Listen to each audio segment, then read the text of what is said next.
قال الله تعالى في الكتاب العزيز الحكيم أعوذ بالله السميع العليم من الشيطان الرجيم بسم الله الرحمن الرحيم ولا يحسبن الذين يبخلون بما آتاهم الله من فضله هو خيرا لهم بل هو شر لهم سيطوقون ما بخلوا به يوم القيامة ولله ميراث السماوات والأرض والله بما تعملون خبير.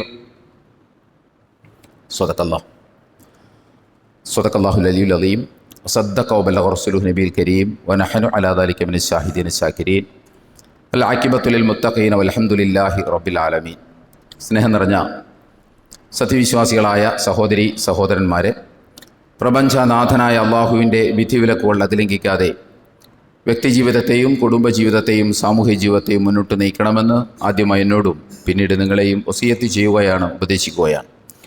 ജീവിതത്തിലുടനീളം അല്ലാഹു സുബ്ഹാനഹു വ തആലയുടെ നിയമ നിർദ്ദേശങ്ങളനുസരിച്ച് ജീവിക്കുവാനും അവസാനം പൂർണ്ണമായ ഈമാനോടുകൂടി ഈ ലോകത്ത് നിന്ന് വിട പറയുവാനും നാളെ അവൻ്റെ ജന്നാത്തുൽ ഫിർദൗസിൽ അംബിയാ മുർസലീങ്ങളോടൊപ്പം സന്തോഷം കഴിഞ്ഞുകൂടുവാനുമുള്ള തൗഫീഖ് നൽകി അർഹമുർ റഹീമീനായ റബ്ബ് നമ്മെല്ലാവരെയും എല്ലാ അർത്ഥത്തിലും അനുഗ്രഹിക്കുമാറാകട്ടെ. പരിശുദ്ധ റമദാനിൻ്റെ ഏതാണ്ട് രണ്ടാമത്തെ പത്തും നമ്മളോട് വിട പറയുകയാണ്. കഴിഞ്ഞുപോയ രാപ്പകലുകൾ അതിലെ കുറവുകളും വീഴ്ചകളും നികത്തി വരുന്ന രാപ്പകലുകൾ കൂടുതൽ ഫലപ്രദമായി വിനിയോഗിക്കുവാൻ നാം ഓരോരുത്തരും ശ്രമിക്കുക. അർഹമുർ റഹീമീനായ റബ്ബ് നമ്മെ അതിനെല്ലാ അർത്ഥത്തിലും തുണക്കുമാറാകട്ടെ. നമുക്കറിയാം, ഇസ്ലാമിലെ പഞ്ചസ്തംഭങ്ങളിൽ അതിപ്രധാനമായ മൂന്നാമത്തെ സ്തംഭമാണ് സക്കാത്ത് എന്ന് പറയുന്നത്. സക്കാത്തിനെ സംബന്ധിച്ചിടത്തോളം മറ്റുള്ള വിഷയങ്ങളൊക്കെ നമ്മൾ ധാരാളമായി ചർച്ച ചെയ്യുമ്പോഴും സക്കാത്തിനെക്കുറിച്ച് നാം കാര്യമായി എവിടെയും ചർച്ച ചെയ്യാറില്ല. അതുകൊണ്ട് തന്നെ നമ്മുടെ സമൂഹത്തിൽ സക്കാത്ത് കൊടുക്കാൻ ബാധ്യതപ്പെട്ട പലരും സക്കാത്ത് കൊടുക്കുന്നതായി നമ്മൾ കാണുന്നില്ല. സക്കാത്താകട്ടെ നമസ്കാരം കഴിഞ്ഞാൽ വിശുദ്ധ ഖുർആൻ വളരെ പ്രാധാന്യത്തോടുകൂടി പറഞ്ഞ, റസൂലുള്ളാഹി സ്വല്ലല്ലാഹു അലൈഹി വസല്ലം വളരെ പ്രാധാന്യത്തോടുകൂടി പറഞ്ഞ ഒന്നാണ് സക്കാത്ത് എന്ന് പറയുന്നത്. ഖുർആൻ മിക്കപ്പോഴും നമസ്കാരത്തോട് ചേർത്താണ് സക്കാത്തിനെ കുറിച്ച് സംസാരിച്ചിട്ടുള്ളത്.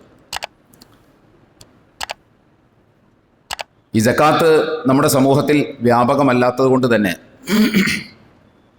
നാം പലപ്പോഴും ഇസ്ലാം കാര്യം പറയുമ്പോൾ നമ്മളിപ്പോൾ ഇവിടെ ഇരുന്ന് ഇസ്ലാം കാര്യം എണ്ണി പറയാൻ പറഞ്ഞാൽ പോലും ബോധപൂർവമല്ലെങ്കിൽ നമ്മൾ പറയുക കലിമത്തു ഷഹാദ, നമസ്കാരം, നോമ്പ്, സക്കാത്ത് എന്നാണ് നമ്മൾ പറയാറ്. എന്നാൽ നമ്മൾ പഠിപ്പിക്കപ്പെട്ടിട്ടുള്ളത് നമസ്കാരം, സക്കാത്ത്, നോമ്പ് എന്നാണ്. അത്ര വരെ സക്കാത്ത് നമ്മുടെ ജീവിതത്തിൽ നിന്ന് നാം അകറ്റി നിർത്തി എന്ന് വേണം പറയാൻ. പക്ഷേ ഇസ്ലാമിനെ സംബന്ധിച്ചിടത്തോളം സക്കാത്ത് കൊടുക്കാൻ ബാധ്യതപ്പെട്ട ഒരാൾ സക്കാത്ത് കൊടുത്തില്ല എങ്കിൽ അയാൾ മുസ്ലിം ആവുക എന്ന് പറയുന്നത് വളരെ പ്രയാസകരമായൊരു കാര്യമാണ്. ഇവിടെ നമ്മൾ കാണുന്ന ഒരു വൈരുദ്ധ്യം, അതാണ് നമ്മൾ മനസ്സിലാക്കേണ്ടത്. ആഴത്തിൽ ഈ പ്രശ്നങ്ങൾ വിശകലനം ചെയ്യാൻ ഇപ്പോൾ നമ്മൾ ഉദ്ദേശിക്കുന്നില്ല. നമ്മൾ ഇതിനകത്ത് നമ്മൾ കാണുന്ന ഒരു വൈരുദ്ധ്യം നമ്മൾ മനസ്സിലാക്കണം. അത് മറ്റൊന്നുമല്ല, നമ്മൾ പലപ്പോഴും പറഞ്ഞിട്ടുള്ളതുപോലെ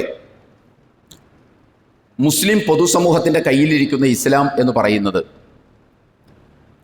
മുസ്ലിം പൊതുസമൂഹത്തിൻ്റെ കയ്യിലിരിക്കുന്ന വിശ്വാസം എന്ന് പറയുന്നത്, മറ്റൊരു അർത്ഥത്തിൽ പറഞ്ഞാൽ മുസ്ലിങ്ങളുടെ കയ്യിലിരിക്കുന്ന, മുസ്ലിം പൊതുസമൂഹത്തിൻ്റെ കയ്യിലിരിക്കുന്ന ഇസ്ലാമും ഈമാനും എന്ന് പറയുന്നത് വളരെ ബോധപൂർവം ഇസ്ലാമിൻ്റെ പ്രമാണരേഖകൾ പഠിച്ച് മനസ്സിലാക്കി ആർജിച്ചെടുത്തതല്ല.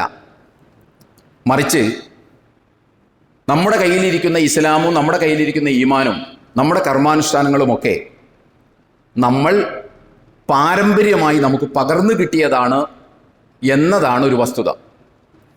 നമ്മളതിൻ്റെ പ്രമാണരേഖകൾ ആധികാരികമായി പഠിക്കുകയും വായിക്കുകയും ഒക്കെ ചെയ്തതിൻ്റെ അടിസ്ഥാനത്തിൽ അല്ല നമ്മൾ മുസ്ലിം ആയിട്ടുള്ളത്. നമ്മൾ മുസ്ലിമായത് തന്നെ പാരമ്പര്യമായിട്ടാണ്. ഗെയിൻഡ് അല്ല നമ്മുടെ ഇസ്ലാം, ഇൻഹെറിറ്റഡ് ആണ് എന്നതാണ് എൻ്റെ പ്രത്യേകത. പകർന്നു കിട്ടിയതാണ് നമുക്ക്. നമ്മുടെ ഈമാൻ അടക്കം പകർന്നു കിട്ടിയതാണ്, നമ്മുടെ ഇസ്ലാം പകർന്നു കിട്ടിയതാണ്, നമ്മുടെ ആചാരാനുഷ്ഠാനങ്ങളെല്ലാം നമുക്ക് പകർന്നു കിട്ടിയതാണ്. അങ്ങനെ പാരമ്പര്യമായ ഒരു ഇസ്ലാമാണ് നമ്മുടെ കയ്യിലുള്ളത്.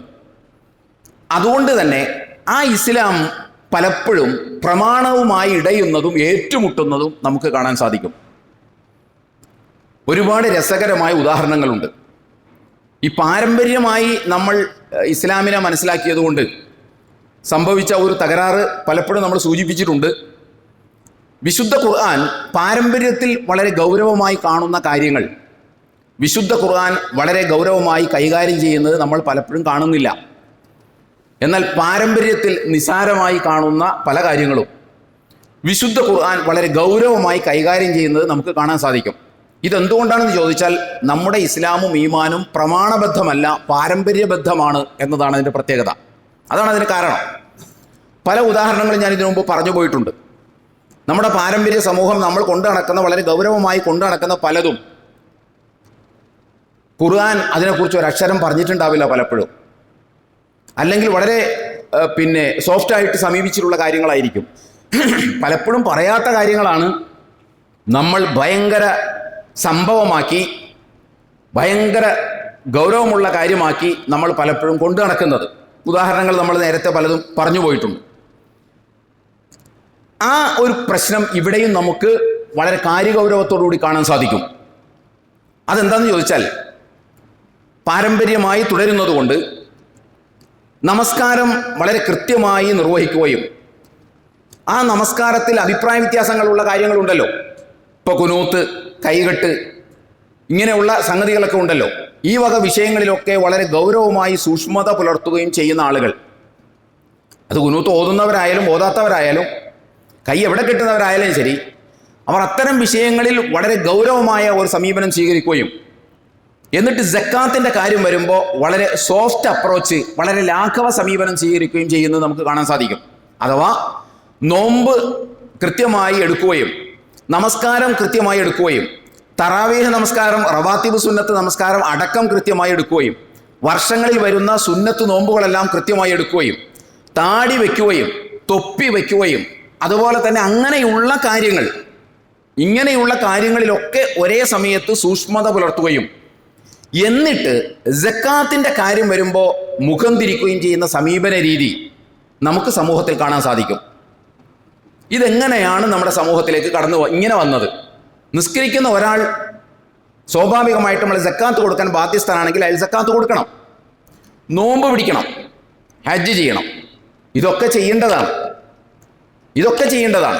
പക്ഷേ നമസ്കാരത്തോട് നാം കാണിക്കുന്ന ഗൗരവം, നോമ്പിനോട് നാം കാണിക്കുന്ന ഗൗരവം, ഹജ്ജിനോട് നാം കാണിക്കുന്ന ഗൗരവം, ഉലൂഹിയത്ത്, എന്തിനേറെ ഉലൂഹിയത്ത് അറക്കാൻ കാണിക്കുന്ന ഗൗരവം, ഈ പറയുന്ന പോലെ കുനൂത്ത് ഓതാൻ കാണിക്കുന്ന ഗൗരവം, കുനൂത്ത് ഓതാതിരിക്കാൻ കാണിക്കുന്ന ഗൗരവം, തറാവീഹ് 23 റക്അത്ത് തന്നെ നിസ്കരിക്കണം എന്ന വാശി, എന്നാൽ തറാവീഹ് 8, 3, 11 തന്നെ ചെയ്യണം എന്ന് പിടിക്കുന്ന മറ്റൊരു വാശി. ഈ വാശിയൊക്കെ നമ്മൾ പുലർത്തുമ്പോഴും എന്തേ സക്കാത്തിൻ്റെ കാര്യത്തിൽ നമുക്ക് ഈ വാശി ഇല്ലാതെ പോകുന്നത്? സക്കാത്തിൻ്റെ കാര്യത്തിൽ ഇല്ലാതെ പോകുന്നത് എന്തുകൊണ്ടാണ്?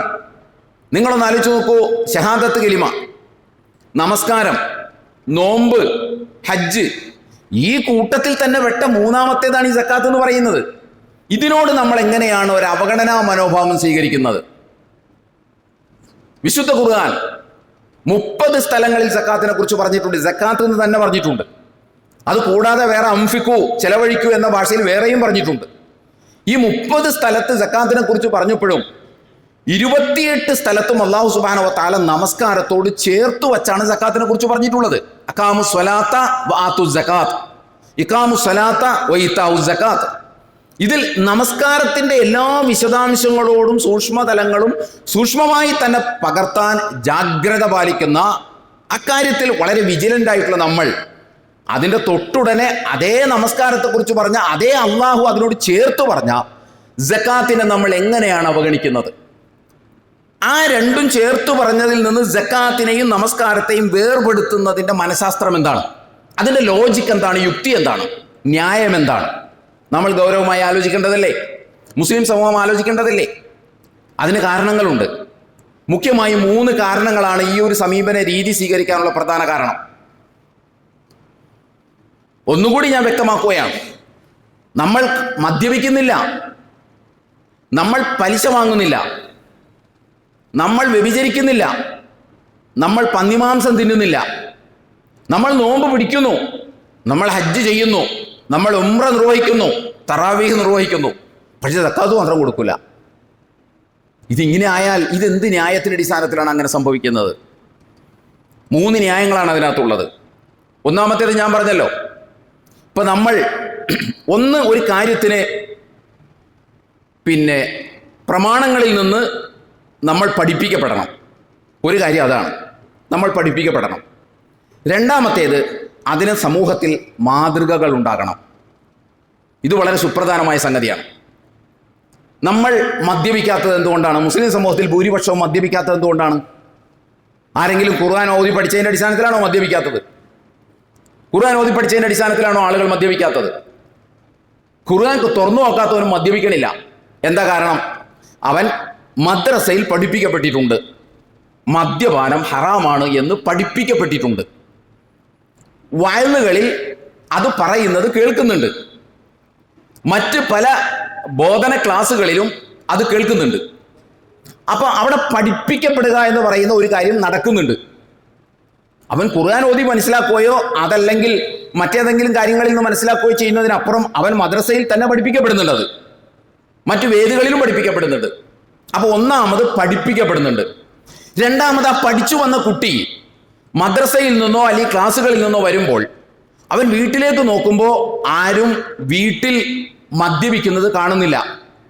എത്ര വലിയ ആഘോഷം വീട്ടിൽ നടന്നാലും തൻ്റെ വാപ്പയോ തൻ്റെ സഹോദരനോ തൻ്റെ ബന്ധുമിത്രാദികളോ തൻ്റെ കൂട്ടുകാരോ ഒന്നും മദ്യപിക്കുന്നത് കാണുന്നില്ല. അഥവാ പാരമ്പര്യത്തിൽ അതില്ല.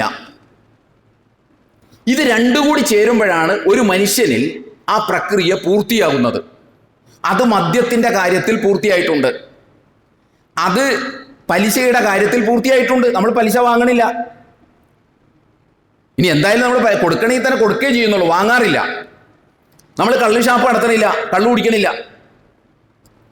നമ്മൾ പന്നിമാംസം കഴിക്കുന്നില്ല. എന്താ കാര്യം? പന്നിമാംസം കഴിക്കാത്തത് എന്തുകൊണ്ടാ? പന്നിമാംസം കഴിക്കുന്നത് പോയിട്ട് പന്നീനെ അടുത്തോട്ട് പോലും നമ്മൾ അടുപ്പിക്കൂല. പന്നി മാംസം കഴിക്കരുതെന്ന് ഖുർആൻ പറഞ്ഞിട്ടുള്ളൂ. പന്നീനെ തൊടാൻ പാടില്ല എന്ന് ഖുർആൻ എവിടെയും പറഞ്ഞിട്ടില്ല. പന്നീനെ തൊടാൻ പാടില്ല എന്ന് ഖുർആൻ എവിടെയും പറഞ്ഞിട്ടില്ല. റസൂലുള്ളാഹി സ്വല്ലല്ലാഹു അലൈഹി വസല്ലം പറഞ്ഞിട്ടില്ല പന്നീനെ എവിടെ തൊടാൻ പാടില്ല എന്ന്. പക്ഷെ നമ്മൾ പന്നീനെ 7 അയലത്തേക്ക് പോലും അടുപ്പിക്കില്ല. അത്രയും സൂക്ഷ്മമാണ് നമ്മൾ ആ വിഷയത്തിൽ. ഞാൻ അതിൻ്റെ ന്യായാന്യായതകളല്ല പറയുന്നത്, അത്രയും സൂക്ഷ്മമാണ് നമ്മൾ. എന്തുകൊണ്ടാണ്? ചെറുപ്പത്തിലേ പഠിപ്പിക്കുന്നു, പന്നി മാംസം നീ തിന്നാൻ പാടില്ല. വാലുകളിൽ കേൾക്കുന്നു, ക്ലാസ്സുകളിൽ കേൾക്കുന്നു. വീട്ടിലേക്ക് വന്നു കഴിയുമ്പോൾ വീട്ടിൽ ആരും പോത്തിറച്ചിയും ആട്ടിറച്ചിയും കോഴിയിറച്ചിയും ഒക്കെ ധാരാളമായി കഴിക്കുമ്പോഴും പന്നി മാംസം വീട്ടിലേക്ക് അടുപ്പിക്കുന്നില്ല. ഇത് രണ്ടും കൂടി അവൻ്റെ മനസ്സിൽ രജിസ്റ്റർ ചെയ്യപ്പെടുകയാണ്. ഈ തനിക്ക് പറ്റിയതല്ല. ഒന്ന് പഠിപ്പിക്കപ്പെടുന്നു, രണ്ടാമത്തേത് പാരമ്പര്യത്തിൽ കാണുന്നു, അതുകൊണ്ട് അവൻ പിന്തുടരുന്നു. നമ്മളൊക്കെ അങ്ങനെയാണ്, ഭൂരിപക്ഷം അങ്ങനെ തന്നെയാണ്. ഒന്ന് പ്രമാണപരമായി പഠിപ്പിക്കപ്പെടുന്നു, രണ്ടാമത് ആ പ്രമാണത്തിൽ പഠിപ്പിക്കപ്പെട്ടത് പാരമ്പര്യത്തിൽ താൻ കാണുന്നു, തൻ്റെ കുടുംബത്തിൽ തന്നെ താൻ കാണുന്നു. അത് അങ്ങനെയാണ്. ഇതിൽ നിന്നെല്ലാം നമ്മൾ വിട്ടു നിന്നത് അങ്ങനെയാണ്.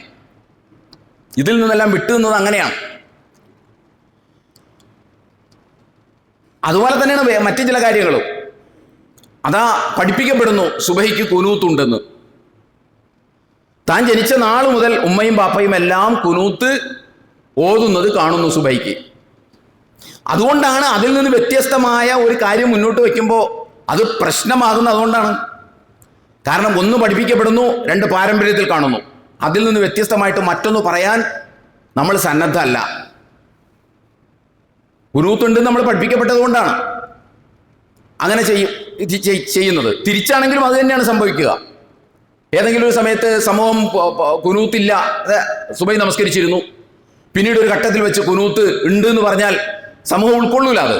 കാരണം എന്താണെന്ന് ചോദിച്ചാൽ പഠിപ്പിക്കപ്പെട്ടത് കുനൂത്ത് ഉണ്ട് ഇല്ല എന്നാണ്. പാരമ്പര്യത്തിലേക്ക് നോക്കുമ്പോഴും ആരും കുനൂത്ത് അത് കാണുന്നുമില്ല. പിന്നെ ഇടയ്ക്ക് വെച്ചിട്ട് കുനൂത്ത് ഉണ്ട് എന്ന് പറഞ്ഞാൽ അത് ഉൾക്കൊള്ളാൻ പ്രയാസം ഉണ്ടാവും. ഇത് മനുഷ്യൻ്റെ ഒരു പ്രത്യേകതയാണ്. മനുഷ്യൻ ഒരു കാര്യം ഫോളോ ചെയ്യുന്നത്, നമ്മളൊരു ഇസ്ലാമികമായ കാര്യങ്ങൾ ഫോളോ ചെയ്യുന്നത് ഈ രണ്ട് മാനദണ്ഡങ്ങളുടെ അടിസ്ഥാനത്തിലാണ്. ഇനി നമ്മൾ ഈ ഒരു മാനദണ്ഡത്തിലേക്ക് സക്കാത്തിനെ നമ്മളൊന്ന് കൊണ്ടുവന്നു കഴിഞ്ഞാൽ, ഒന്നാമത് സക്കാത്തിനെ കുറിച്ച് നമ്മൾ എവിടെയും പറയുന്നില്ല. നിങ്ങളൊന്ന് ആലോചിച്ച് നോക്കൂ, നമ്മൾ എന്തെല്ലാം കാര്യങ്ങൾ പഠിപ്പിക്കുന്നു. ഈ റമദാൻ വന്നു കഴിഞ്ഞിട്ടുണ്ടെങ്കിൽ നമ്മൾ എന്തെല്ലാം കാര്യങ്ങളാണ് പഠിപ്പിക്കണത്. വായതിൻ്റെ വിഷയങ്ങൾ നിങ്ങൾ ശ്രദ്ധിച്ചിട്ടുണ്ടോ? എന്തെല്ലാം വിഷയങ്ങളാണ് വായതിൽ വിഷയമാവുക. നിങ്ങൾ എപ്പോഴെങ്കിലും ശ്രദ്ധിച്ചിട്ടുണ്ടോ? ഇന്ന മൊയ്ലിയാർ സക്കാത്ത് വിഷയത്തിൽ വായത് പറയൂല. അങ്ങനെ ഒരു വായത് നമ്മൾ വയ്ക്കൂല. ഇപ്പൊ ഈ റമദാൻ വന്ന്, സക്കാത്തിന്റെ മാസമല്ല റമദാൻ മാസം. സക്കാത്തും റമദാനുമായിട്ട് ഒരു ബന്ധവും ഇല്ല. പിന്നെ സക്കാത്ത് റമദാനിൽ കൊടുക്കുന്നു, പാരമ്പര്യമായിട്ട് നമ്മളത് ചെയ്തു വരുന്നതുകൊണ്ട് ചെയ്യുന്നു എന്ന് മാത്രമേ ഉള്ളൂ. അല്ലാതെ റമദാനും സക്കാത്തും തമ്മിലൊരു ബന്ധമൊന്നുമില്ല. സക്കാത്ത് അതിൻ്റെ നിസാബ് തികയുമ്പോൾ കൊടുക്കേണ്ട സാധനമാണ്. അത് ജനുവരി മുതൽ ഡിസംബർ വരെ എല്ലാ മാസങ്ങളിലും ആളുകൾ കൊടുക്കേണ്ട ഒരു സാധനമാണത്. അതിനെ നമ്മൾ എന്തൊക്കെയോ പോലീശ പറഞ്ഞ് റമദാനിലേക്ക് ചുരുക്കി. അത് മറ്റൊരു വിഷയമാണ്, അത് വേറൊരു വിഷയമാണ്. റമദാനിലാണെങ്കിലും ശരി, ഒന്ന് കൊടുക്കട്ടെ എന്ന് നമുക്ക് തീരുമാനിക്കാനേ പറ്റുള്ളൂ. അപ്പോൾ ഈ സക്കാത്തിനെ സംബന്ധിച്ചിടത്തോളം നമ്മൾ എവിടെയും പറയില്ല. നമ്മുടെ പ്രഭാഷണങ്ങളിൽ അത് കാര്യമായ വിഷയമല്ല. ഈ റമദാനിൽ പോലും നിങ്ങളൊന്ന് ആലോചിച്ചു, ഒന്ന് രണ്ട് കാര്യങ്ങൾ എൻ്റെ ശ്രദ്ധയിൽപ്പെട്ടത്. സക്കാത്ത് കൊടുക്കുന്നതിനെ കുറിച്ചല്ല പണ്ഡിതന്മാർ ചർച്ച ചെയ്യുന്നത്. മുഅ്മിനീങ്ങളെ, സത്യവിശ്വാസികളെ, ഇസ്ലാം കാര്യത്തിലെ പ്രധാനവുമായിട്ടുള്ള ഒരു തൂണാണ് സക്കാത്ത്. അത് നിങ്ങൾ കൊടുക്കണമെന്നല്ല പറയണേ. പകരം എന്താ പറയണത്? സക്കാത്ത് സംഘടിതമായിട്ട് പിരിക്കാൻ പറ്റില്ല, അതിന് ഇന്ന പ്രമാണത്തിനെതിരാണത്, അത് ചെയ്യാൻ പാടില്ല, അത് സംഘടന വളർത്താനാണ്, പ്രവാചകനൊന്നും അങ്ങനെ ചെയ്തിട്ടില്ല, സക്കാത്ത് അങ്ങനെ സംഘടിതമായിട്ട് പിരിക്കണമെങ്കിൽ ഇസ്ലാമിക ഗവൺമെന്റ് വേണം എന്നൊക്കെയുള്ള വിവരക്കേടുകളാണ് പറഞ്ഞുകൊണ്ടിരിക്കുന്നത്. അപ്പോഴും സക്കാത്ത് കൊടുക്കണതിനെ കുറിച്ചല്ല പറയണത്. സക്കാത്ത് സംഘടിതമായി കൊടുത്ത് ശരിയാവില്ല എന്നുള്ളതിനെ കുറിച്ചാണ് പറഞ്ഞു വരുന്നത്. നമ്മളിങ്ങനെ ഈ അക്ഷരവായന വായിച്ച് ഇസ്ലാമിനെ നമ്മൾ വല്ലാണ്ടാക്കി കളഞ്ഞിട്ടുണ്ട്. നമ്മൾ പലതും വായിക്കുന്ന, അതുകൊണ്ടാണ് റസൂലുള്ളാഹി സ്വല്ലല്ലാഹു അലൈഹി വസല്ലം അദ്ദേഹത്തിൻ്റെ ആ ജീവിതത്തിൻ്റെ ഒരു ചുറ്റുവട്ടത്തിൽ അദ്ദേഹം സ്ഥിരം കയ്യിൽ വെച്ചിരുന്നതാണ് ഒരു വാൾ എന്ന് പറയുന്നത്. ഒരു വാൾ അദ്ദേഹം സ്ഥിരം കയ്യിൽ വെച്ചിരുന്നതാണ്. സഹാബികളുടെ ഒക്കെ പലരുടെയും കയ്യിൽ വാളുണ്ടായിരുന്നു. കാരണം അവിടുത്തെ ഒരു സാമൂഹിക സാഹചര്യം അതാണ്. അതുകൊണ്ടാണ് റസൂൽ അത് ചെയ്തിരുന്നത്. അല്ലാതെ അല്ലാഹു സുബ്ഹാനഹു വ തആല നബി ഒരു വാളും കൂടി കയ്യിലിരിക്കട്ടെ, ഞാൻ ഖുർആൻ തന്നിട്ടുണ്ടല്ലോ, ഒരു വാളും കൂടി കയ്യിലിരിക്കട്ടെ എന്ന് വിചാരിച്ച് അദ്ദേഹം വാളെടുത്ത് കൈ പിടിച്ചതല്ല. നമ്മൾ അതിന് അക്ഷരവായന നടത്തി ഇന്നും വാളുമായിട്ട് നടക്കണം. ഇന്നും നമ്മുടെ മിമ്പറുകളിൽ നോക്കിയാൽ അറിയാം ഖത്തീബുമാരൊരു വാള് പിടിക്കുന്നത്. അതിന് അക്ഷരവായന വായിച്ചതാണ് നമ്മൾ. റസൂലുള്ളാഹി സ്വല്ലല്ലാഹു അലൈഹി വസല്ലമയുടെ സാഹചര്യത്തിൽ അതിന് പ്രസക്തി ഉണ്ടായിരുന്നു. നമ്മുടെ സാഹചര്യത്തിൽ ഇന്ന് ഇവിടെ നിന്ന് പ്രസംഗിക്കുമ്പോൾ അങ്ങനെ വാളോ കുന്തോ ഒന്നും ആവശ്യമില്ല. നമ്മളതിനെക്കുറിച്ചൊന്നും അല്ലല്ലോ പറയണത്. ഇതുപോലെ തന്നെയാണ് പല കാര്യങ്ങളും. അത് തന്നെയാണ് ഈ സക്കാത്ത് പിരിക്കണമെങ്കിൽ ഇസ്ലാമിക രാഷ്ട്രം വേണമെന്ന് പറയുന്ന വിവരക്കേടൊക്കെ അങ്ങനെ വായിക്കുന്നതുകൊണ്ട് ഉണ്ടാകുന്നതാണ്. ഇൻഷാ അല്ലാഹ് മറ്റൊരു സന്ദർഭത്തിൽ അതിൻ്റെ യുക്തിപരമായ വശങ്ങൾ നമുക്ക് ചർച്ച ചെയ്യാം. ഇപ്പം ഞാൻ സക്കാത്ത് നൽകുന്നതിൻ്റെ ആവശ്യകതയെക്കുറിച്ചാണ് പറയുന്നത്. അപ്പോൾ ഈ സക്കാത്തിനെ കുറിച്ച് നമ്മൾ എവിടെയും പറയുന്നതാകട്ടെ ഈ പറഞ്ഞതാണ്. അപ്പോൾ ഇത് കേൾക്കണില്ല കാര്യമായിട്ട്. നമ്മൾ സക്കാത്ത് കൊടുക്കണം, സക്കാത്ത് കൊടുത്തില്ലെങ്കിൽ പ്രശ്നമുണ്ട്, എത്രത്തോളം നമ്മൾ പറയുന്നുണ്ട്. ഈ കഴിഞ്ഞ ദിവസം ഒരു വീഡിയോ ക്ലിപ്പ് എൻ്റെ സുഹൃത്ത് അയച്ചു തന്നു. ആ വീഡിയോ ക്ലിപ്പിൽ അദ്ദേഹം പറയുന്നത്, നമസ്കാരത്തിന് ശേഷം പ്രാർത്ഥിക്കുമ്പോൾ ആദ്യം ഭർത്താവിന് വേണ്ടി പ്രാർത്ഥിച്ചില്ലെങ്കിൽ ആ നിസ്കാരമൊക്കെ കൂടി അള്ളാഹു മുഖത്തോട്ട് വലിച്ചെറിയും എന്ന ഒരു കാര്യം അദ്ദേഹം പറയുന്നുണ്ട്. ആദ്യം പ്രാർത്ഥിക്കേണ്ടത് ഭർത്താവിന് വേണ്ടിയിട്ടാണ്. അപ്പൊ ഞാൻ പറഞ്ഞ അതുവരെ ഭയങ്കര ഗൗരവമായിട്ട് നമ്മൾ അവതരിപ്പിക്കുന്നുണ്ട്. ഏത് ഭർത്താവിന് വേണ്ടി പ്രാർത്ഥിക്കേണ്ട കാര്യം വരെ ഭയങ്കര സംഭവമായി നമ്മൾ അവതരിപ്പിക്കുകയാണ്. എന്നാൽ ഇസ്ലാമിലെ മൂന്നാമത്തെ അടിസ്ഥാനമായ സക്കാത്തിനെ കുറിച്ച് നമുക്ക് കാര്യമായിട്ടൊന്നും പറയാനില്ല. ഇത് നമ്മൾ മനസ്സിലാക്കേണ്ടതാണിത്. ഇസ്ലാമിനെ വക്രീകരിക്കുന്നതിൻ്റെ, ഇസ്ലാമിലെ പ്രസക്തമായ ഭാഗങ്ങളെ അപ്രസക്തമാക്കുകയും അപ്രസക്തമായ സംഗതികളെ പ്രസക്തമാക്കി കൊണ്ടുവരികയും ചെയ്യുന്ന ഒരു നിഗൂഢ വിദ്യയാണിത്. ഇസ്ലാമിന് മുൻഗണനാക്രമമുണ്ട്. ആ മുൻഗണനാക്രമത്തിലാണ് നമ്മൾ ഇസ്ലാമിലെ ഓരോ നിയമവിധി വിലക്കുകളെയും നമ്മൾ നോക്കി കാണേണ്ടത്. സക്കാത്തിന്റെ താഴെയാണ് നോമ്പുള്ളത്. നോമ്പിൻ്റെ താഴെയാണ് ഹജ്ജുള്ളത്. ആ സീക്വൻസ് തന്നെ നമ്മൾ നോക്കിയാൽ നമുക്ക് മനസ്സിലാവും. ഏറ്റവും പ്രധാനപ്പെട്ടത് ഷഹാദത്താണ്. അതിൻ്റെ തൊട്ട് താഴെയാണ് നമസ്കാരമുള്ളത്. അതിൻ്റെ തൊട്ട് താഴെ സക്കാത്താണുള്ളത്, നോമ്പല്ല. അതിൻ്റെ താഴെയാണ് നോമ്പുള്ളത്. അതിൻ്റെ താഴെയാണ് ബാക്കിയെല്ലാം, അതിൻ്റെ താഴെയാണ്. അപ്പൊ ഇങ്ങനെയുള്ള സംഗതി അപ്പൊ പഠിപ്പിക്കപ്പെടുന്നില്ല. ഒന്നാമത് വ്യാപകമായി. രണ്ടാമത് നിങ്ങളൊന്ന് ആലോചിച്ച് നോക്കൂ, ഒന്ന് പഠിപ്പിക്കപ്പെടുന്നില്ല. രണ്ടാമത് സമൂഹത്തിലേക്ക് നോക്കുമ്പോൾ ബാപ്പ ഒരുപാട് പണം ഉണ്ടാക്കിയിട്ടുണ്ട്. ബാപ്പ 10 പൈസ സക്കാത്ത് കൊടുക്കണ കാര്യം ബാപ്പ വീട്ടിലൊരു കാര്യവും പറഞ്ഞിട്ടില്ല. ബാപ്പ ഒന്നും പറഞ്ഞു കണ്ടിട്ടില്ല. ബാപ്പ മക്കളെ നമ്മൾ ഇത്ര ഒരു 10,000 രൂപ അല്ലെങ്കിൽ 50,000 രൂപ ബാപ്പയുടെ സക്കാത്ത് കൊടുക്കണ്ട. അത് ആർക്കൊക്കെയാണ് കൊടുക്കേണ്ടത്? വൈഫിനോട് ചോദിക്കുക, അത് ആർക്കൊക്കെയാണ് നമുക്ക് കൊടുക്കേണ്ടത്? വൈഫും കേട്ടിട്ടില്ല, മക്കളും കേട്ടിട്ടില്ല. ഞാൻ നേരത്തെ പറഞ്ഞില്ല, മദ്യം ബാപ്പ കുടിക്കണതും കണ്ടിട്ടില്ല, മദ്യം സഹോദരൻ കുടിക്കണതും കണ്ടിട്ടില്ല. ഒരുപാട് കല്യാണങ്ങളിൽ പങ്കെടുത്തിട്ടും ബന്ധുമിത്രാദികൾ ആരും മദ്യം കുടിക്കണ കണ്ടിട്ടില്ല. അതുകൊണ്ട് അവൻ സ്വയം തീരുമാനിച്ചു, ഇതെനിക്ക് പറ്റിയതല്ല. ഇതുപോലെ സക്കാത്തിന്റെ കാര്യത്തിൽ സംഭവിച്ചില്ല. കാരണം എന്താണെന്ന് ചോദിച്ചാൽ, ആരും ബാപ്പ സക്കാത്ത് കൊടുത്ത് മക്കളാരും കണ്ടിട്ടില്ല. ആ ബാപ്പയും കണ്ടിട്ടില്ല, ആ ബാപ്പയുടെ ബാപ്പ സക്കാത്ത് കൊടുക്കുന്നത് കണ്ടിട്ടില്ല. ഇതിലൂടെ നമ്മൾ സക്കാത്ത് അപ്രധാനമാക്കി കളഞ്ഞു. ഇതാണ് സംഭവിച്ചത്. പ്രമാണത്തിൽ അപ്പോഴും എന്താണ്? സക്കാത്ത് വളരെ സുപ്രധാനമായ സംഗതിയാണ്. പാരമ്പര്യത്തിൽ സക്കാത്ത് അപ്രധാനമായതുകൊണ്ട് നമ്മൾ സക്കാത്തിനെ അപ്രധാനമായി കണ്ടു. ഇതാണ് ഇതിന്റെ മർമ്മം. അതേസമയം നമ്മുടെ പാരമ്പര്യത്തിൽ മദ്യപിക്കാത്തതുപോലെ, വ്യഭിചരിക്കാത്തതുപോലെ, പലിശ വാങ്ങാത്തതുപോലെ, നോമ്പ് പിടിക്കുന്നത് പോലെ, ഹജ്ജ് ചെയ്യുന്നത് പോലെ സക്കാത്തും കൊടുത്തിരുന്നുവെങ്കിൽ ഇത്രയും വർത്തമാനം സക്കാത്തിനെ കുറിച്ച് നമുക്ക് പറയേണ്ടി വരില്ലായിരുന്നു. പാരമ്പര്യമായി മക്കളും കൊടുക്കും. കുറച്ചൊക്കെ പേര് അതിനകത്തും പിൻവാങ്ങുമായിരിക്കും. ഇപ്പൊ നമസ്കരിക്കുന്ന വാപ്പാടെ മക്കൾ നമസ്കരിക്കാത്തതുപോലെ ചിലപ്പം പിൻവാങ്ങിയിരിക്കും. എന്നാലും ഇത് സമൂഹത്തിൽ ഒരു ശ്രദ്ധിക്കേണ്ട ഒരു സംഗതിയായി നിലനിൽക്കുമായിരുന്നു. ഇപ്പൊ നിലനിൽക്കാത്തതിന്റെ 2 കാരണങ്ങൾ അതാണ്. ഒന്ന്, വ്യാപകമായി ഇത് ചർച്ച ചെയ്യപ്പെടുന്നില്ല. ചർച്ച ചെയ്യപ്പെടേണ്ടവർ പോലും, ചെയ്യേണ്ട ആളുകൾ പോലും അത് ചർച്ച ചെയ്യുന്നില്ല. അതിൻ്റെതായ ഒരു മെറിറ്റിൽ ചർച്ച നടക്കുന്നില്ല.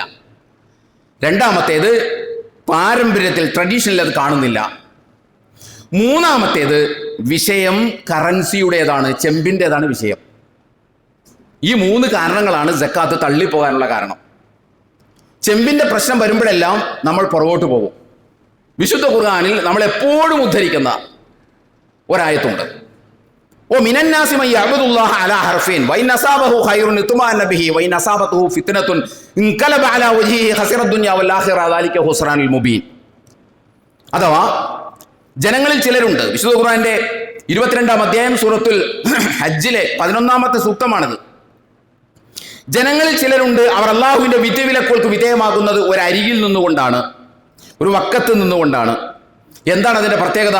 അള്ളാഹുവിന്റെ വിധിവിലക്കുകളെ അവർ സമീപിക്കുന്നത് ലാഭമോ നഷ്ടമോ എന്ന് നോക്കിയിട്ടാണ്. അങ്ങനെയാണ്. ലാഭമാണെങ്കിൽ അവർ സ്വീകരിക്കും, നഷ്ടമാണെങ്കിൽ അവർ മുറന്തിരിക്കും. അവരാണ് ഏറ്റവും വലിയ നഷ്ടക്കാർ എന്ന് അള്ളാഹു സുബ്ഹാനഹു വ തആല പറയുന്നു.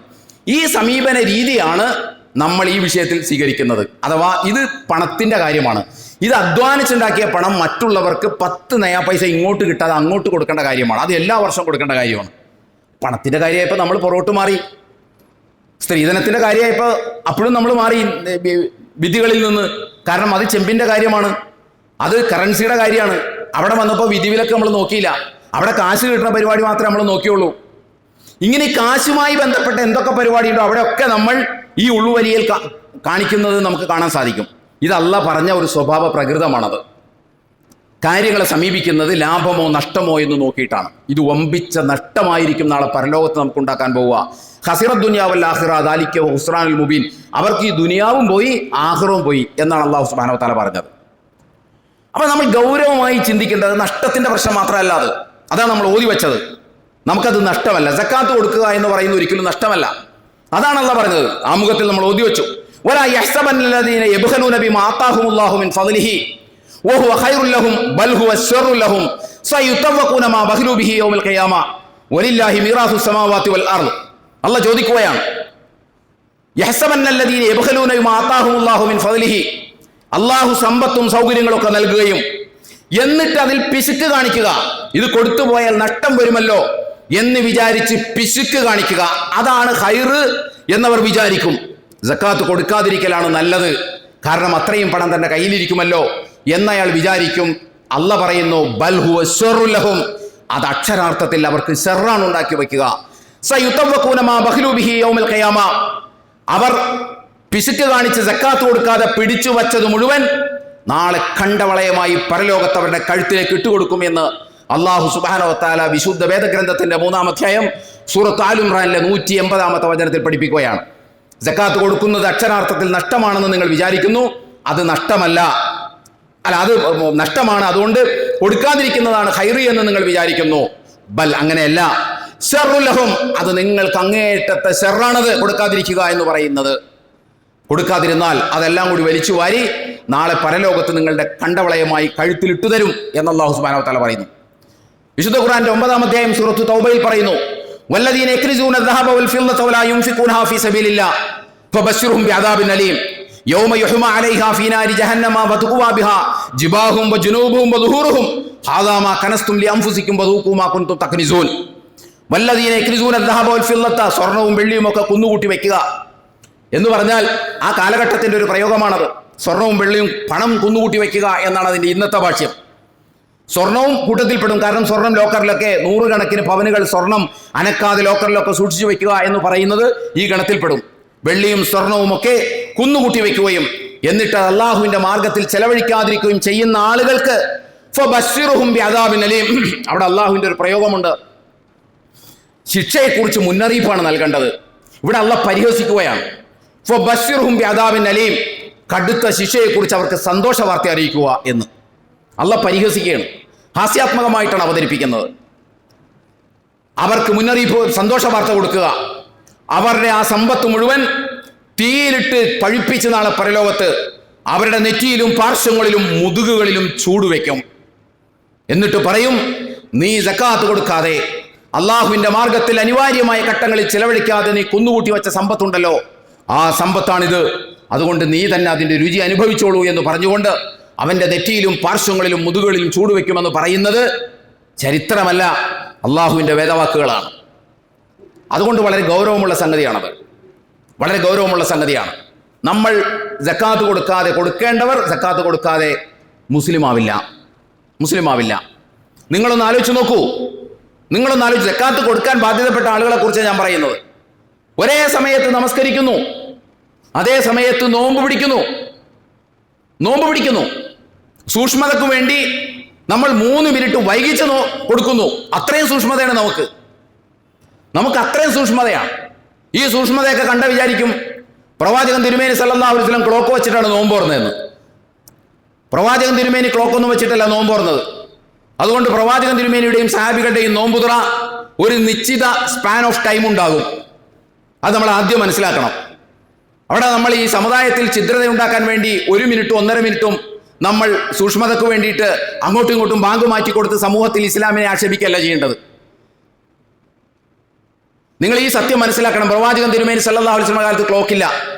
അതുകൊണ്ട് പ്രവാചകൻ സുബഹിക്ക് ഭക്ഷണം നിർത്തിയതും അതുപോലെ തന്നെ മഗ്രിബിന് നോമ്പ് തുറന്നതുമൊന്നും ക്ലോക്കിലെ നമ്മൾ ഈ പറയുന്ന ഷാർപ്പ് ആൻഡ് അക്യുറേറ്റ് ടൈം നോക്കിയിട്ടല്ല.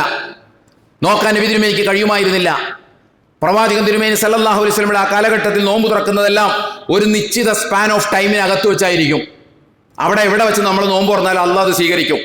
മനഃപൂർവ്വം നമ്മൾ നോമ്പ് വൈകിക്കാനല്ല ശ്രമിക്കുന്നത്. ഈ സത്യം ഈ ബാങ്കിന് വേണ്ടി മസിൽ പിടിക്കുന്ന ആളുകളും 3 മിനിറ്റ് വൈകി കൊടുക്കുന്ന ആളുകളും ഒക്കെ, സൂക്ഷ്മതയ്ക്ക് വേണ്ടി വൈകി കൊടുക്കുന്ന ആളുകളും ഒക്കെ ഒന്നും മൈൻഡ് ചെയ്യുന്നത് നല്ലതാണ്. യാഥാർത്ഥ്യ ബോധത്തോടു കൂടി ഇത് നിങ്ങൾ ചിന്തിച്ചാൽ പിന്നെ നിങ്ങൾ അതിൻ്റെ പുറകെ പോവില്ല. അപ്പൊ ഞാൻ പറയുന്നത് അവിടെയൊക്കെ നമ്മൾ സൂക്ഷ്മത കാണിക്കുന്നു. അതേപോലെ തന്നെ നിങ്ങൾ ആലോചിച്ച് നോക്കൂ. കള്ളു കുടിക്കരുത് എന്ന് പറഞ്ഞത് ഖുർആനാണ്. വ്യഭിചരിക്കരുത് എന്ന് പറഞ്ഞത് വിശുദ്ധ ഖുർആനാണ്. പലിശ വാങ്ങരുത് എന്ന് പറഞ്ഞത് വിശുദ്ധ ഖുർആനാണ്. ഹജ്ജ് ചെയ്യണം എന്ന് പറഞ്ഞത് വിശുദ്ധ ഖുർആനാണ്. അതേ വിശുദ്ധ ഖുർആനാണ് പറഞ്ഞത് പന്നിമാംസം തിന്നരുത് എന്ന് പറഞ്ഞത് വിശുദ്ധ ഖുർആനാണ്. അതേ ഖുർആൻ തന്നെ പറഞ്ഞത് സക്കാത്ത് കൊടുക്കണമെന്ന്. ഇതിനെ നമ്മൾ എങ്ങനെയാണ് ഡിസ്ക്രിമിനേറ്റ് ചെയ്യുക? ഇതല്ലേ വിശുദ്ധ ഖുർആന്റെ 2-ാം അധ്യായത്തിൽ അല്ലാഹു സുബ്ഹാനഹു വ തആല പറഞ്ഞത്? നമ്മൾ ശ്രദ്ധിക്കണം. അഫതൂമിനൂന ബിബഅദിൽ കിതാബി വതക്ഫുറൂന ബിബഅദ് ഫമാ ജസാഉ മൻ യഫഅലു ദാലിക മിൻകും ഇല്ലാ ഖുസിയും ഫിൽ ഹയാത്തി ദുനിയ വയൗമൽ ഖിയാമത്തി യുറദ്ദൂന ഇലാ അശദ്ദിൽ അദാബ് വമല്ലാഹു ബിഗാഫിലിൻ അമ്മാ തഅമലൂൻ. നിങ്ങൾ വേദഗ്രന്ഥത്തിൽ നിന്ന് ചിലതിനെ സ്വീകരിക്കുകയും വേദഗ്രന്ഥത്തിൽ നിന്ന് ചിലതിനെ നിരാകരിക്കുകയും ചെയ്യുന്നത് അതെന്ത് ന്യായമാണ് എന്നുള്ള ചോദിക്കുകയാണ്.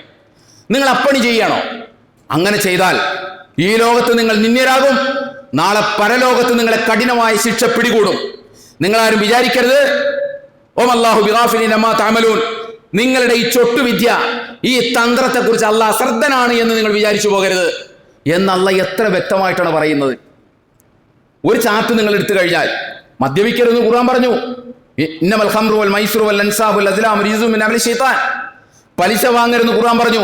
യാ അയ്യുഹല്ലദീന ആമനു ലാ തഅകുലു റിബാ ദഅഫൻ മുദാഅഫതൻ വത്തഖുല്ലാഹ ലഅലക്കും തുഫ്ലിഹൂൻ. പന്നിമാംസം തിന്നരുത് പറഞ്ഞു. ഇന്നമാ ഹറമ അലൈക്കുമുൽ ലഹ്മുൽ ഖിൻസീർ, പന്നിയുടെ മാംസം നിങ്ങൾക്ക് ഹറാമാക്കിയിരിക്കുന്നു. കുതിബ അലൈക്കുമുസ് സിയാം, നോമ്പ് നിങ്ങൾക്ക് നിർബന്ധമാക്കിയിരിക്കുന്നു. അഖീമുസ് സലാത്ത്, നമസ്കരിക്കണം. ഇതൊക്കെ അള്ളാഹ് പറയുന്നു. കൂട്ടത്തിൽ അള്ളാഹ് പറഞ്ഞ സക്കാത്തും കൊടുക്കണമെന്ന്. ഇതിനകത്ത് നിന്ന് നമുക്ക് പറ്റിയതൊക്കെ നമ്മൾ എടുക്കും, നമുക്ക് കൈനഷ്ടം വരുന്നതൊക്കെ നമ്മൾ മാറ്റിവെക്കും. ഇതല്ലേ അള്ളാഹ് ചോദിച്ചത്, നിങ്ങൾ എന്ത് പണിയാണ് ഈ കാണിക്കുന്നത്? അപ്പൊ തൂമിനൂന ബി ബഅദിൽ കിതാബി വ തക്ഫുറൂന ബി, ഇത് ആരുടെ കാര്യത്തിൽ പറഞ്ഞാന്നറിയാമോ? നമ്മളൊക്കെ ഇന്ന് ഭയങ്കരമായിട്ട് ശപിച്ചുകൊണ്ടിരിക്കുകയും ഭയങ്കര വെറുക്കുകയും ഒക്കെ ചെയ്യുന്ന, വെറുക്കുകയും വെറുപ്പിക്കുകയും ഒക്കെ ചെയ്യുന്ന ജൂത ജനതയെ കുറിച്ചാണ് അള്ളാഹ് ഇത് പറഞ്ഞത്. അവരുടെ പരിപാടിയായിരുന്നു ഇത്. വേദഗ്രന്ഥത്തിൽ നിന്ന് അവർക്ക് പറ്റിയതൊക്കെ അവർ സ്വീകരിക്കും, അവർക്ക് പറ്റാത്തതൊക്കെ അവർ തള്ളിക്കളയും. ഈ പണി തന്നെയാണ് മുസ്ലിം സമുദായം ഇപ്പൊ ഈ സക്കാത്തിന്റെ കാര്യത്തിൽ എടുത്തുകൊണ്ടിരിക്കുന്നത്. അതല്ലേ നമ്മൾ ചെയ്യുന്നത്. വിശുദ്ധ ഖുർആന്റെ 41-ാം അധ്യായം, വൈലുൽ ലിൽ മുശ്രിക്കീൻ അല്ലദീന ലാ യൂതൂന സകാത വഹും ബിൽ ആഖിറതി ഹും കാഫിറൂൻ വൈലുൽ ലിൽ മുതഫിഫീൻ വൈലുൽ ലിൽ മുസല്ലീൻ. ഇതൊക്കെ നമ്മൾ ധാരാളമായി കേട്ടിട്ടുണ്ട്. വൈലുൽ ലിൽ മുസല്ലീൻ, നമസ്കാരക്കാർക്കാണ് സർവനാശവും. വൈലുൽ ലിൽ മുതഫിഫീൻ, ബിസിനസ്സിൽ കൃത്രിമം കാണിക്കുന്നവർക്കാണ് സർവനാശവും. അതുപോലെ തന്നെ അള്ളാഹ് പറഞ്ഞൊരു കാര്യമാണ് വൈലുൽ ലിൽ മുശ്രിക്കീൻ, മുശ്രിക്കീങ്ങൾക്കാണ് സർവനാശവും. എന്താ ഈ മുശ്രിക്കീങ്ങളുടെ സ്വഭാവം? അവർ സക്കാത്ത് കൊടുക്കൂല. വഹും ബിൽ ആഖിറതി ഹും കാഫിറൂൻ, അവർ പരലോകത്തെ നിഷേധിക്കുകയും ചെയ്യും. നിങ്ങളൊന്ന് ആലോചിച്ച് നോക്കൂ. അതിന്റെ ഗൗരവം മനസ്സിലാക്കണമെങ്കിൽ ഈ ഒറ്റ കാര്യം മാത്രം മനസ്സിലാക്കിയാൽ മതി. മുശ്രിക്കുകളെ കുറിച്ച് അള്ളാഹ് ഇവിടെ പറയുന്നത്, മുശ്രിക്കുകൾ സക്കാത്ത് കൊടുക്കേണ്ട കാര്യം തിരിക്കണം. സക്കാത്ത് കൊടുക്കേണ്ട കാര്യമുണ്ടോ? ഇല്ല. പക്ഷെ എന്നിട്ടും മുശ്രിക്കുകൾ നഷ്ടക്കാരാണ് എന്ന് പറയുമ്പോൾ അതിന് കാരണമായിട്ട് അല്ലാഹു സുബ്ഹാനഹു വ തആല പറയുന്ന കാരണം അവർ സക്കാത്ത് കൊടുത്തില്ല എന്നാണ്. മുസ്ലിമായിട്ട് വേണ്ടേ സക്കാത്ത് കൊടുക്കാൻ? മുസ്ലിമായിട്ട് വേണ്ട സക്കാത്ത് കൊടുക്കാൻ? അവർ അള്ളാഹുവിൽ വിശ്വസിക്കുന്നില്ല, അവർ പരലോകത്തിൽ വിശ്വസിക്കുന്നില്ല എന്ന് പറഞ്ഞ പോരെ? അല്ല, നമ്മളൊന്ന് ചിന്തിച്ചു നോക്കൂ. അള്ളാഹ് അതല്ലേ പറയേണ്ടത്? അവർ പരമോന്നതനായ നാഥനിൽ വിശ്വസിക്കുന്നില്ല. ലാ യൂമിൻ ബില്ലാഹിൽ അദീം, പരമോന്നതനായ നാഥനിൽ അവർ വിശ്വസിക്കുന്നില്ല, പരലോകത്തിൽ അവർ വിശ്വസിക്കുന്നില്ല എന്നല്ലേ പറയേണ്ടത്? എങ്കിലല്ലേ അവർ മുസ്ലിമാവുള്ളൂ. മുസ്ലിമായിട്ട് കൊടുക്കേണ്ടതല്ലേ സക്കാത്ത്? എന്നിരിക്കെ അല്ലാഹു സുബ്ഹാനഹു വ തആല മുശ്രിക്കീങ്ങൾക്ക് നേരെ ഉന്നയിച്ച ഏറ്റവും വലിയ ഒരു ചാർജ് അവർ സക്കാത്ത് കൊടുക്കുന്നില്ല എന്നാണ്. എന്ന് പറഞ്ഞാൽ അതിനർത്ഥം ഒരു മുശ്രിക്ക് മുസ്ലിം ആവണമെങ്കിൽ സക്കാത്ത് കൊടുക്കണം. സക്കാത്ത് കൊടുത്തില്ലെങ്കിൽ മുസ്ലിം ആവില്ല എന്നാണ് അതിനർത്ഥം. അതുകൊണ്ട് പാരമ്പര്യത്തിൽ ചിലപ്പോൾ ബാപ്പായോ ഉമ്മായോ കാരണവന്മാരോ ഒന്നും സക്കാത്ത് കൊടുത്തിട്ടുണ്ടാവില്ല. പക്ഷെ പ്രമാണത്തിൽ അത് വളരെ ഗൗരവവും ഗുരുതരവുമായ കാര്യമാണ്. അതുകൊണ്ട് സക്കാത്ത് കൊടുക്കാൻ ബാധ്യതപ്പെട്ട ആളുകൾ സക്കാത്ത് കൊടുക്കണം. സക്കാത്ത് കൊടുത്തേ മതിയാകൂ. സക്കാത്ത് കൊടുത്തില്ലെങ്കിൽ ഇസ്ലാമിലുള്ള നമ്മുടെ മെമ്പർഷിപ്പാണ് നഷ്ടപ്പെട്ടു പോവുക. അതുകൊണ്ട് നമ്മുടെ സമ്പത്തിനൊരു കണക്കും കാര്യങ്ങളൊക്കെ വേണം. ആ കണക്കും കാര്യങ്ങളൊക്കെ അനുസരിച്ച് വേണം നമ്മൾ മുന്നോട്ട് പോകാൻ. അടിസ്ഥാന ജീവിത ചെലവ് കഴിച്ച് ബാക്കി നമ്മുടെ കയ്യിൽ 85 ഗ്രാം സ്വർണത്തിന് തത്തുല്യമായ തുക ബാലൻസ് ഉണ്ടെങ്കിൽ അതിന് നമ്മൾ സക്കാത്ത് കൊടുക്കണം. അത് നമുക്കുണ്ടോ എന്ന് നമ്മൾ പരിശോധിക്കണം. സ്വർണത്തിൻ്റെ വില ഇങ്ങനെ കുതിച്ചു പോകുന്ന ഘട്ടത്തിൽ അതൊക്കെ എത്രത്തോളം മാനദണ്ഡമാക്കണം എന്ന കാര്യം പണ്ഡിതന്മാർ ചർച്ച ചെയ്യേണ്ടതാണ്. അത് വേറെ വിശകലനം ചെയ്യേണ്ടതാണ്. ഇപ്പോൾ നമുക്ക് പറയാനുള്ളത് ഇതാണ്: സക്കാത്ത് കൊടുക്കാൻ ബാധ്യതപ്പെട്ടവർ സക്കാത്ത് കൊടുക്കുക. എന്നിട്ട് ഉദ്ഖുലൂ ഫിസ്സിൽമി കാഫ, ദീനിൽ പൂർണ്ണമായി പ്രവേശിക്കുക. അല്ലാഹ് വിശുദ്ധ ഖുർആന്റെ 2-ാം അധ്യായം സൂറത്തുൽ ബഖറയിൽ പറഞ്ഞൊരു കാര്യമാണിത്. ഉദ്ഖുലൂ ഫിസ്സിൽമി കാഫ, നിങ്ങൾ അവിടെ ഇവിടെയൊക്കെ വക്കത്തൊക്കെ നിൽക്കാതെ ദീനിലേക്ക് പൂർണ്ണമായി പ്രവേശിക്കൂ. സക്കാത്ത് കൊടുക്കാൻ ബാധ്യതപ്പെട്ട ഒരാൾ സക്കാത്ത് കൊടുത്തില്ലെങ്കിൽ അയാൾ ദീനിലേക്ക് പൂർണ്ണമായി പ്രവേശിച്ചവനാവില്ല. അതുകൊണ്ട് ആ കാര്യം വളരെ ഗൗരവത്തിൽ നോക്കി കാണണം. അല്ലാഹു സുബ്ഹാനഹു വ തആല നമ്മെ അനുഗ്രഹിക്കുമാറാകട്ടെ. വന്നുപോയ വീഴ്ചകൾ പടച്ചതമ്പുരാൻ നമുക്ക് പുറത്തു മാപ്പാക്കി തരുമാറാകട്ടെ. നമ്മുടെ തൊട്ടടുത്ത ആശുപത്രി രോഗികളായി കഴിയുന്ന ആളുകൾക്ക് അല്ലാഹു ആശ്വാസം നൽകി അനുഗ്രഹിക്കുമാറാകട്ടെ.